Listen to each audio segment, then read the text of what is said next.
There's a little matter we need to talk about. Yeah, money, right? Well, forget it. No, not money. Gray's Sports Almanac. You heard him, girls. Party's over.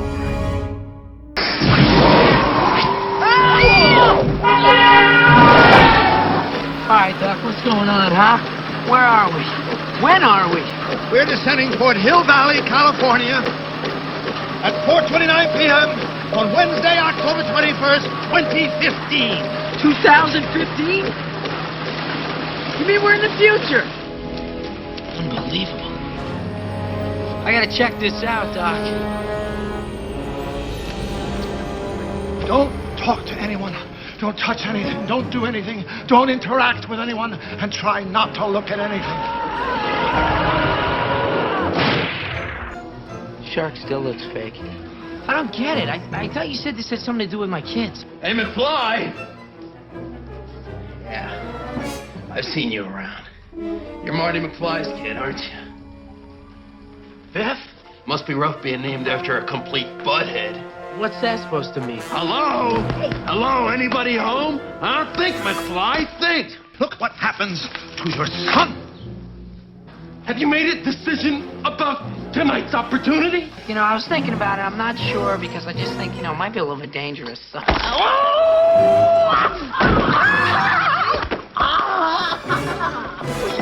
He's a complete wimp. What's this? It's a souvenir. 50 book. years of sports statistics. Hardly recreational reading material, Marty. Well, hey, Doc, what's the harm in bringing back a little info on the future? I didn't invent the time machine to win at gambling. I invented a time machine to travel through time. Hey, Doc, I'm all for that. What's wrong with making a few bucks on the side? So, Doc Brown invented a time machine.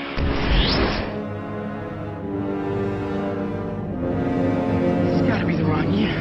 I don't get it, Doc. I mean, how can all this be happening? It's like we're in hell or something. No, it's Hill Valley, although I can't imagine hell being much worse. 1985. The time continuum has been disrupted, creating an alternate 1985. It's the top of Biff's cane. I mean, old Biff from the future. Correct. It was in the time machine because Biff was in the time machine with the sports almanac. It says right here that Biff made his first million betting on a horse race in 1958. He wasn't just lucky, he knew because he had all the race results in the sports almanac. That's how he made his entire fortune. We gotta go back to 1955. I don't believe it. Hey, look! He's back in time. Something very familiar about all this. I'm back from the future.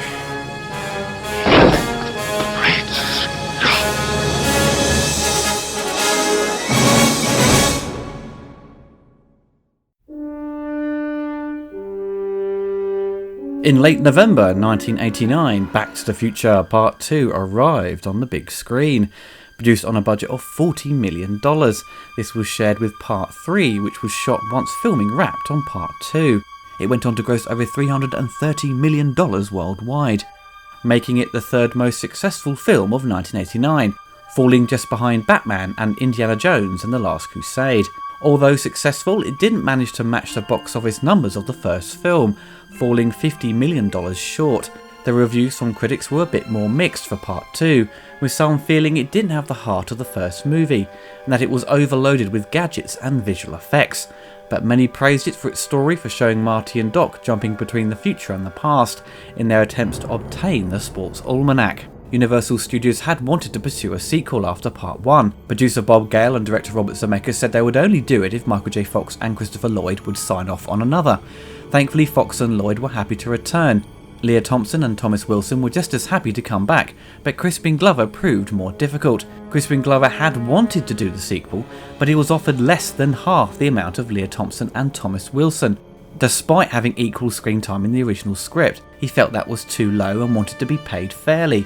Crispin had said in interviews that the information provided by producer Bob Gale on the commentaries and documentaries on the DVDs and Blu-rays is entirely false. It was claimed Glover wouldn't do it because he demanded too much money and wanted the same pay as Michael J. Fox. When they decided not to cast Crispin, they killed his character off for the alternative 1985 time period and used another actor for the future scenes. They used the makeup moulds from the first film to create Glover's likeness for the scene set in the future, but without his permission. Crispin sued them for stealing his likeness without paying him. He won, and the lawsuit resulted in the rules of the Screen Actors Guild to be changed, so studios had to seek permission from actors and pay them accordingly for the amount of footage or representation used. Elisabeth Shue steps in to fill the shoes of Claudia Wells, as Claudia left the business due to her mum falling ill. Elisabeth Shue has great comedic timing, but unfortunately they stuck a terrible wig on her head. James Tolkien is back as Strickland and loaded with a shotgun. It's like he just walked off the set of He-Man the movie. Holy shit. We have cameos from Elijah Wood in his first role on film, Jason Scott Lee as one of Griff's thugs, and Billy Zane, who is hilarious in this film. Mark McClure also returned, but his scenes were cut out. Marty finds him being thrown out of Biff's casino. It's a shame this scene wasn't left in because it shows more of Marty's family instead of just his mum, and his brother shows a lot of pain and emotion in one short scene. Bob Gale wrote most of the first draft by himself, as Robert Zemeckis was busy making Who Framed Roger Rabbit. The film's third act was supposed to take place in 1967. Zemeckis thought the idea was good, but felt it would be more interesting to return to the first movie and look at it from a different point of view. But also they wanted to go to the Old West for the final part. The script at this point was becoming way too big, so they decided to have the Old West be part of the third movie. So Universal commissioned Part 2 and 3 to be shot back to back. Once principal photography was finished on Part 2, they jumped on to Part 3. But while shooting the final film, Robert Zemeckis would spend a couple of hours in the evening supervising the edit and sound mix of Part 2. It took 11 months to get both movies shot, so he had a constant workload with little sleep. One of the biggest challenges was designing the future. Robert Zemeckis wasn't a fan of films set in the future, and it was the least interesting part of making the film for him. Zemeckis said he was somewhat concerned about portraying the future because of the risk of making wildly inaccurate predictions. Production designer Rick Carter didn't want to portray a darker future as seen in Blade Runner and Terry Gilliam's Brazil, but a future that was more optimistic and had a great sense of hope and connection with nature. Rick Carter and his team spent months plotting, planning and preparing Hill Valley's transformation into a city of the future. They designed loads of crazy outfits and gadgets, hoverboards, self-drying jackets and self-lacing shoes. God, I would love to have a pair of those shoes. Robert Zemeckis believed they got about 50% right about the future and their predictions of technology. Most of the technology we all wanted, like flying cars and hoverboards, are still a dream. There has been prototypes of the flying skateboards, but nothing that would be sold commercially or even work without the use of magnets below the board itself. They use things like video calls, which is just modern day Skype, and paying for things with your thumb. An 80s themed cafe is something you might find, but more so in a bar/club environment, for a place to listen to 80s music perhaps. It's so crazy that no one could predict the internet, and in the film everyone still uses a fax to send messages. Also, I don't think many of us are desperate to wear two ties. Maybe it will catch on with the fashion eccentric hipsters in London. That will give me something else to laugh at them for. Overall, the costume design and use of colours really reminds me of the future world that was later depicted in Demolition Man, and even the alternative world shown in Super Mario Bros. The movie. In the future, they are throwing out their laserdiscs. Hey, I'll have those. The movie opens where the first one ended. Doc Brown arrives in his upgraded DeLorean and persuades Marty and Jennifer to come back to the future to help their future children. As they take off, Biff comes out and sees the car speed off into the sky as they depart to the future. Arriving on October the 21st, 2015, Jennifer begins to get overexcited to see their future selves, so Doc electronically knocks her out to avoid her knowing too much about her future. They land in the back streets of future Hill Valley. Marty is keen to check out the future, but Doc in his paranoia warns him not to do anything or interact with anyone that could possibly change the space-time continuum. Doc Brown explains why they are there and informs Marty that his son will participate in a robbery with Biff's grandson, Griff. Marty enters a retro 80s cafe, aiming to switch places with Marty Jr., but his son arrives too early and he has to hide as Griff enters to make his deal about the robbery. Marty Jr. doesn't want to take part, but being the coward he is, he nearly gives in to Griff's demands after being threatened. Marty hides his son and takes his place, refusing Griff's offer, but Griff gouges Marty into a fight by calling him chicken. Marty tries to take him on and fails, but escapes and grabs a kid's hoverboard. Griff and his gang attempt to chase him down, but their hoverboards collide and they smash into the clock tower. They get arrested, thus changing the future and saving Marty's children from jail. Before rejoining Doc, Marty purchases the Grey Sports Almanac, a book detailing the results of every major sporting event from 1950 to 2000, in a cheeky attempt to make some money. However, Doc discovers the magazine and lectures Marty about attempting to profit from time travel. But before Doc can adequately dispose of it, the police have found Jennifer incapacitated and take her back to her home in 2015. Just before Doc landed to pick up Marty, Biff leaves the cafe and is surprised to see a flying DeLorean bringing back memories from 1985. Doc and Marty pursue Jennifer, as does Biff, who has overheard their conversation about the magazine and time travel. Jennifer wakes up in her 2015 home and hides from the McFly family. Noticing her future life with Marty is not what she expected, due to his involvement in a car accident, crushing his dreams of being a musician. Attempting to escape the house, Jennifer bumps into her 2015 self, and they both faint. While Marty and Doc attend to her, Biff steals a time machine and uses it to travel back to 1955 to pass on the almanac to his younger self, then returns to 2015. I was always surprised to see Biff in such pain when he returned, but in a deleted scene you see him fade away from time, which is a scene that should have been left in. Marty, Doc and Jennifer return to 1985, unaware of Biff's actions. When they get back, they quickly realise everything has changed dramatically and the city is in a state of disrepair. Biff has become wealthy and corrupt, and has changed Hill Valley for the worse, making it feel like a nightmare for Marty. In this present time, Marty's father George was killed in 1973. Biff has forced Marty's mother to marry him, and Doc has been committed to an insane asylum. Doc and Marty find evidence that the old Biff from the future used a time machine and deduce that he changed the past, so Marty confronts 1985 Biff, who says he received the almanac on November 12, 1955, the same date of Hill Valley's storm. Biff also reveals that he was the one who shot George, as he prepares to kill Marty. Doc arrives and incapacitates Biff, allowing him and Marty to flee to 1955, where they must change the past to save the future. The Oscar-nominated visual effects didn't use any digital compositing or CGI for its main effects. All were achieved using the traditional methods: motion control, blue screen, opticals, matte paintings and miniatures. There is one sequence in which Industrial Light and Magic did dabble in computer graphics for the Jaws holographic shark, used to promote Jaws 19. The film was considered one of the most groundbreaking projects for ILM. One of the most challenging aspects was shooting the sequences with the same actor playing different roles and making them interact with each other. They developed a new camera called the VistaGlide motion control system, which enabled them to shoot complex sequences in which Michael J. Fox played 3 separate characters: Marty Sr., Marty Jr. and Marlene. Although such methods were not new, the VistaGlide camera allowed for the first time a completely dynamic scene in which camera movement could finally be incorporated. The technique was also used in scenes where Thomas Wilson, Christopher Lloyd and Elisabeth Shue's characters encounter and interact with their counterparts. Nowadays, achieving this effect would be far easier, but for the time it was very difficult, and they managed to push the old analog effects to the max. But what always bugged me was why they had Michael J. Fox in drag. I'm sure they could have had Elisabeth Shue portray their daughter. It seems Marty has the dominant gene in their family, and everyone looks like him. The hoverboards were achieved using wires, so all the actors were hooked up to harnesses and flown around the set. The effects team did a great job rotoscoping out the wires to hide them. For the flying cars, they had miniatures filmed with motion control cameras, very much like they did on Star Wars.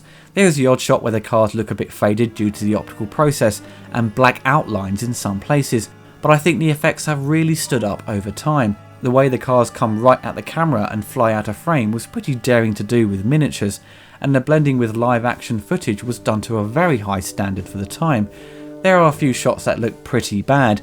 Most obviously when Marty uses the hoverboard in the tunnel, the blue screen shots are really badly composited. However, Part 2 was one of the last big movies by ILM to incorporate traditional effects. It was pretty soon they jumped onto computer animation, and digital compositing.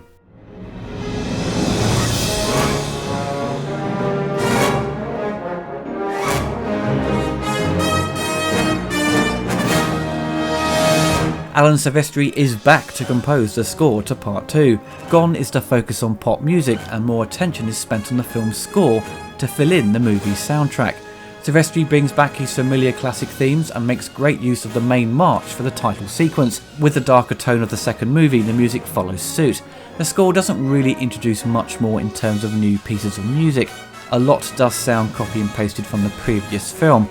Most of what sounded new to me was the alternative 1985 sequence, which perfectly fits the tone of the scenes, but also many cues sounded like they were taken straight off Alan's work on Predator. Other composers have been criticised for copying and pasting their work, but if you listen to a lot of Silvestri's big scores around this period, they do all sound very familiar, and I think he has got away with it, avoiding any strong criticism.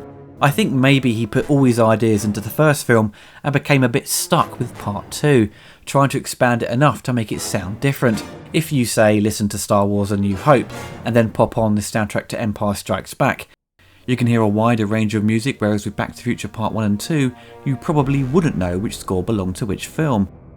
Don't think I don't enjoy the score, it's great music and perfectly complements the film, but I just wish there was more variety and creativity to the music. The soundtrack was released at the time on CD and tape. 13 tracks were included and only about 44 minutes of music was released. For many years the fans had to obtain bootlegs to hear the complete score, but thankfully from the 26th of October 2015, Intrada have released the score in its complete form. It's only in limited numbers, so make sure to pick it up before it goes out of print. Back to the Future 2 got released across many gaming platforms at the time, hitting the ZX Spectrum, Commodore 64, Amiga, Master System, NES and Super Nintendo. The 8-bit microcomputer versions, Amiga and Master System releases were all the same game, with the quality of the graphics and sound varying on each platform, but I'm going to concentrate on the Amiga release because it has the nicest graphics. The first level you control Marty on his hoverboard as he tries to escape Griff's gang, and you face off against Griff near the end. Level 2 you have to get Jennifer to escape her future house. Level 3 is a platform game. You control Marty in the alternative 1985 walking around punching thugs. Then the next level you have a simple puzzle to solve, then go back onto the hoverboard to steal the Almanac of Biff. The game follows a similar structure to many of the Ocean movie tie-in games. The graphics and sound are pretty good, but it can be frustrating to play and it's not very long. You can probably complete the game in 30 minutes. The NES version published by LJN came bundled with a game on Part 3. Both games were awful. In Part 2 you play as Marty in this clumsy platformer that bears little resemblance to the film. You are supposed to find 30 items and return them to their rightful places in time, and also collect clocks. Yeah, just like in the film. Dear oh dear. It kind of looks and plays like a very poor version of Super Mario. Don't waste your time playing this turd. The best version to own is the Super Nintendo version, released only in Japan in 1993, titled Super Back to the Future Part 2. It was a very colourful and cartoony version of the film. You control Marty again on his hoverboard as you make your way through various stages based around the film. It makes a refreshing change to play a decent Back to the Future game on a Nintendo console, and it has the music from the film, so it's definitely worth checking out. Since the release of Part 2 and 3, the popularity of the series has still remained strong, and once the trilogy had ended, people were still wanting more despite the live-action films having finished. The cartoon series turned up in September of '91 and lasted 2 seasons, taking place after the third film. Christopher Lloyd shot live-action segments for each episode, but was voiced by Dan Castellaneta. I'm sure many know him as the voice of Homer Simpson. However, Thomas Wilson did return to do the voice of Biff. The series has been out of print for years. A number of episodes turned up on VHS and Laserdisc, but thankfully the series was included in the recent 30th anniversary set. In 1993, the Back to the Future ride opened at Universal Studios Florida and proved one of their most successful rides. The legendary visual effects supervisor Douglas Trumbull filmed the exciting footage of you riding in the DeLorean. I never had the chance to experience this ride, and unfortunately it closed a few years ago. Back to the Future video games have generally sucked, but thankfully Telltale Games released a point-and-click adventure game that takes place after Part 3 and sees Marty return to the 1920s. It was released in 5 episodes, with each episode taking about 90 minutes to complete, and in total all episodes should run to a length of over 7 hours. It popped up on the PC and Apple Mac, and later ported to the PS3. Just in time for the October 21st anniversary date, it's being ported over to the 360, Xbox One and PS4. The video game was met with very good reviews, and the decision to go with a point-and-click adventure game was perfectly suited to the Back to the Future series. In 2013, a cartoon arrived called Rick and Morty, a parody on Back to the Future. Rick is an eccentric elderly alcoholic scientist who has moved in with his horse surgeon daughter Beth's family. He spends most of his time taking his young grandson Morty on dangerous, outlandish adventures throughout the cosmos and alternative universes. The show gained critical acclaim and amassed a huge following. You have to watch it if you haven't had a chance yet, it's bloody hilarious. The second season has just finished and it's been renewed for a third. Universal Studios has been promoting the future date of October 21st heavily. All 3 films will be released for a one-day showing, and they even put out a joke trailer for Jaws 19, which was an inspired idea. A new Blu-ray box set was released with some new content, and Pepsi are even releasing their Pepsi Perfect bottles, but only in limited numbers. I just want to be able to walk into my local supermarket and pick one up, not have this limited edition nonsense that will only be sold in America or on their website or whatever. Most probably they will be sold out within a day, so I doubt I will ever get one. As a kid, Part 2 was my favourite out of the series. The visuals and concept of the future really drew me into it. The DeLorean for once is working properly, and they're jumping into the future and the past. It really opened up the playing field to have fun with time travel. Producing sequels is always a tough challenge for filmmakers, and the original concept of going to the 60s for the third act would have been an interesting choice, and it would have deviated from the first film to offer a new section of the past, but Zemeckis wanted to go with the idea of revisiting the first film from a different angle.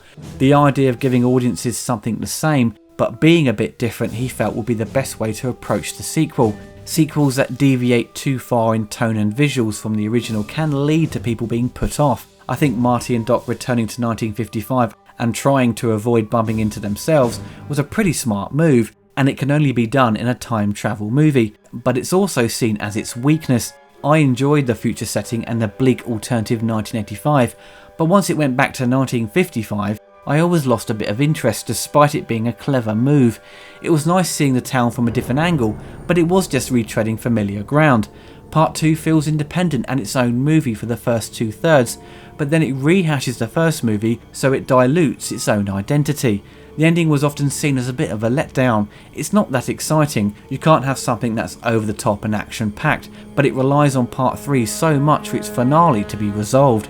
They knew they were going to make Part 3, so I would have pushed the idea of the unknown, not knowing if Doc would be okay and how was Marty going to save him. So in showing you the trailer for Part 3, it kind of does spoil the third act of the story. There is no sense of surprise or suspense for the next film. The ending for Part 2 was downbeat, and so a trailer was slapped on to reassure people that it wasn't the end. But if they had balanced the downbeat ending with a hint at Doc and Marty's future, then a trailer wouldn't have been needed, and the audience would have been on the edge of their seat wondering what's going to happen in Part 3. With Part 2 going in a darker direction, very much like The Empire Strikes Back, that darker element was the most intriguing element for me. The film's themes of greed and abuse of time travel is evidently conveyed on screen and shows the worst of time travel and what it can do, and it does become a tense and thrilling part to its story to see Doc and Marty try and correct the mistakes they made along their journey. The messed up alternative 85, where one man's greed for power and wealth has destroyed the town and crushed society. I wanted to see more of that. There was a deleted scene where Marty turns up at what I believe is the school, which was left in ruins. I wanted to see an expansion of what the city had become, but the main square where Marty ends up is very dark and full of motorbikes, so it's difficult to make out what is left of the town. The twisted and greedy Biff ends up looking a bit like Donald Trump. He's not as evil as Trump, but close.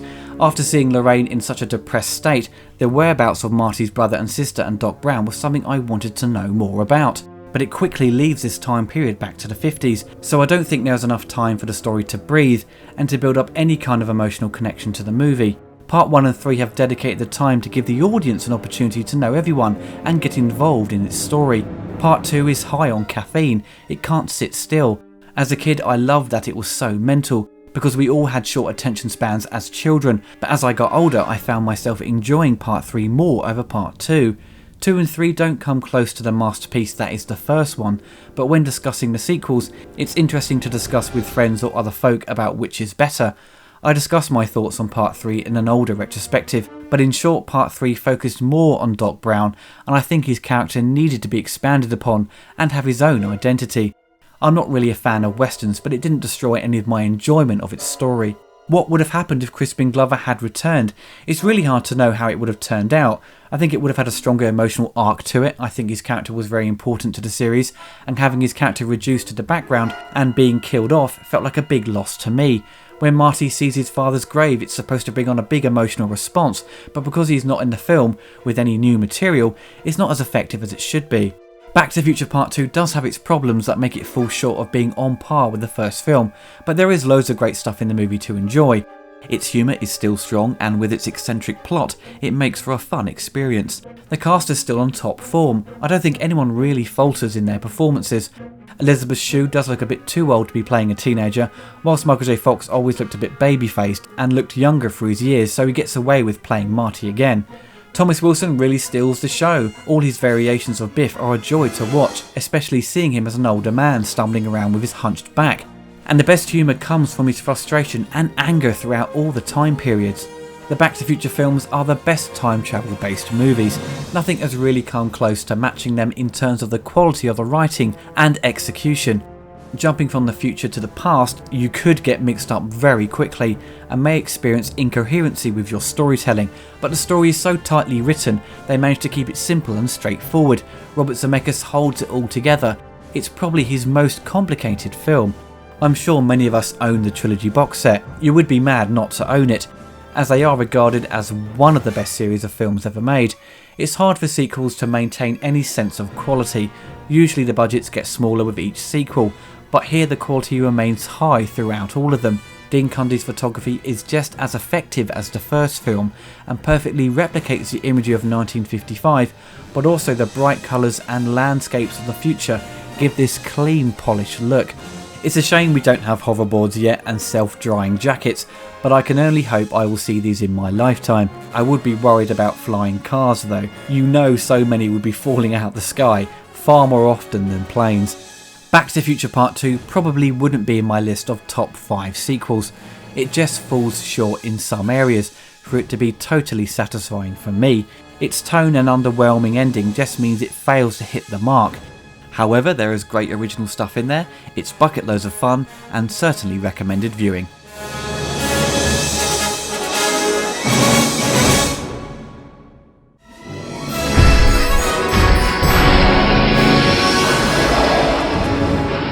Oh, this is heavy, Doc. I mean, it's like I was just here yesterday. You were here yesterday, Marty. You were.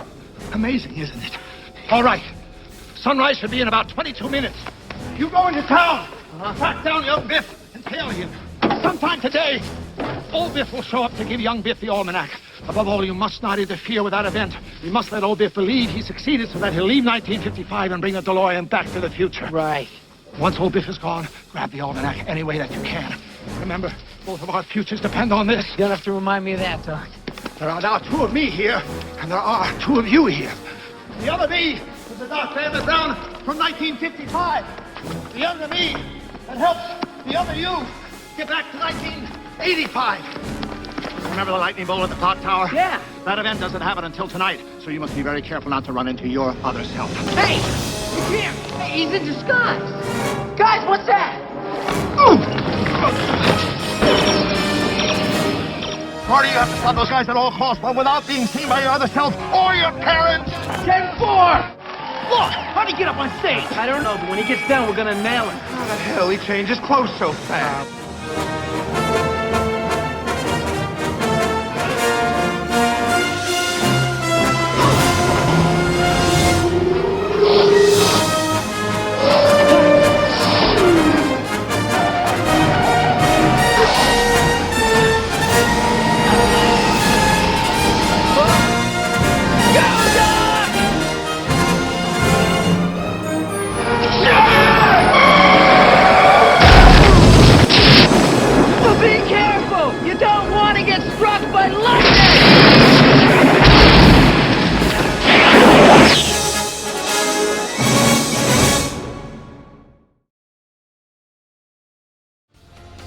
If you enjoyed the video, you can find more on my YouTube channel, and also you can follow me on Twitter. If you want to help support the channel, you can donate through Patreon and receive monthly perks such as updates on the latest news on my channel, early access to reviews and commentaries before they go live on YouTube. Even the smallest donation can help keep this channel going. Thank you.